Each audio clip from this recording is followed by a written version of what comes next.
वरतून पडतोय, वरूनच पडतो, दिसतं का आपल्याला? नाही. सदा सर्वदा गगन कोरडे, दास म्हणे जीवन चौघडे,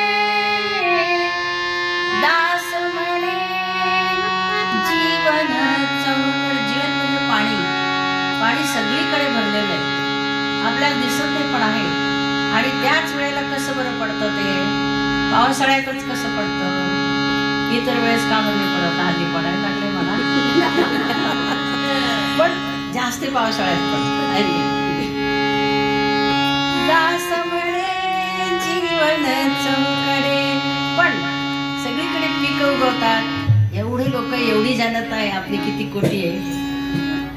150 कोटी जनता. एवढ्या लोकांचं पोट भरत आहे. कोण करत हे सगळं? घालुनी सडे, सगळ्याकडे सडा घालतो, सगळे धरणं भरतात, सगळ्यांना पाणी मिळतं. फक्त माणूस मनुष्य प्राणीच नाही, तर इतर पण आहे ना सगळे प्राणी. सगळ्या प्राणी मात्रांना पाणी बिणी सगळं मिळतंय. कोण करतं एवढा मोठा कारभार? कोण चालवतो? इथे एवढीशी कुठं हुद्दा मिळाला की लगेच मी म्हणजे यावं असं होतं. आता आपण किती नमायला पाहिजे की आपण कोण आहोत हे जाणून घ्यायला पाहिजे.